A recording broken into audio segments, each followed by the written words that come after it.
This great country will not let evil stand. All of us must be diligent and strong to win the war on terrorism. America says we don't care how you help, just help.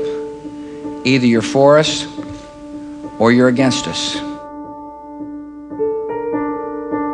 In 2001, when President George W. Bush declared a war on terror, international terrorism had been on the rise for 2 decades. Hundreds of terrorist groups were active around the world, pursuing different agendas and targeting different enemies. If you talk about a war against terrorism, you're talking about a war against a tactic, and that means not only can it go on forever, but by definition it will go on forever, because terrorism will always be the tactic of the weak against the strong. The technique of using deliberate use of violence against innocents for political shock effect. That is a technique that's been used not just by Al-Qaeda, as we saw on September 11th, but before that, the worst terrorist in Timothy McVeigh, a purely homegrown American opponent of centralized government. September 11th was not Al-Qaeda's first attack on the United States, only the boldest and most destructive. Led by Osama bin Laden, a wealthy Saudi, Al-Qaeda operated ongoing terrorist training camps in Afghanistan, specifically targeting the United States for acts of violence. The Bush administration would have the country believe that people hate the United States for what it is, its values, its freedoms, its riches. I think the United States attracts anger because of its policies. In the case of the bin Laden organization, first of all, of course, it's important to remember that this is a perfect example of blowback. Blowback is a CIA phrase meaning the unintended consequences of something you've done. The United States funded the Mujahideen, including bin Laden, to fight against the Soviet Union without thinking very clearly about what it was bin Laden was after. What he was after was a change in the government in Saudi Arabia, a U.S. ally. On my orders, the United States military has begun strikes against Al-Qaeda terrorist training camps and military installations of the Taliban regime in Afghanistan. There can be no peace in a world of sudden terror. In the face of today's new threat, the only way to pursue peace is to pursue those who threaten it. Bush began his career as a pragmatist, interesting enough. On Afghanistan, it was very measured. He said we shall give the Taliban a few weeks to extradite bin Laden. And when it didn't give him up in 6 weeks, he went for it and invaded Afghanistan. I said, good for him. And most of the world said the same thing. But then some curious things happened. First of all, bin Laden eluded him, which really got him mad. The criminal got away. Our objective is not just Al-Qaeda in Afghanistan. Our objective is to root out terrorism wherever it may hide, wherever it may exist, so the world can be more free. The war on terrorism provided the rationale for a profound shift in U.S. defense policy.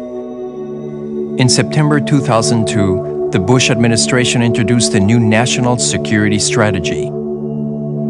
What was shocking in it was its claim to unchallengeable military power. That is, the United States would act to prevent any one country or group of countries from reaching a position where it could challenge, or they could challenge the United States.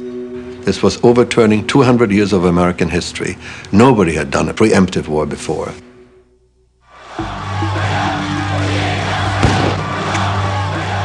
The new policy was first applied in Iraq, which had no involvement in the attacks of 9/11, but where Saddam Hussein had long defied UN demands that he produce evidence of his nation's disarmament.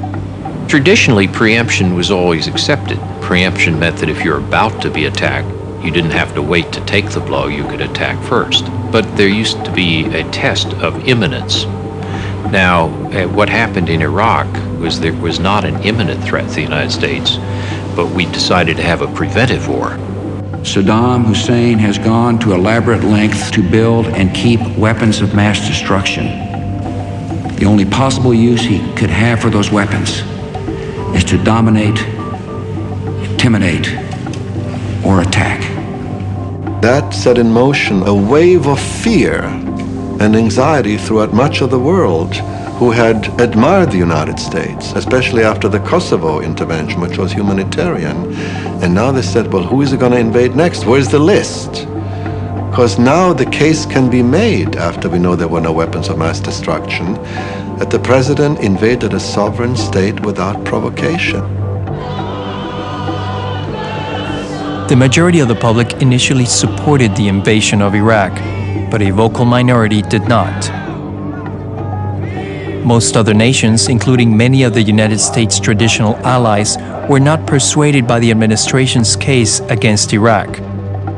If the Iraqi regime wishes peace, it will immediately and unconditionally forswear, disclose, and remove or destroy all weapons of mass destruction, as required by Security Council resolutions.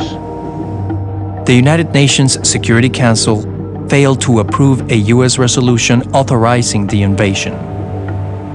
Now, the president said, who is not for us on the terrorism issue is against us. There was no middle ground for him. And then he said, the time for diplomacy is over. And I think, in my judgment, was a terrible diplomatic mistake.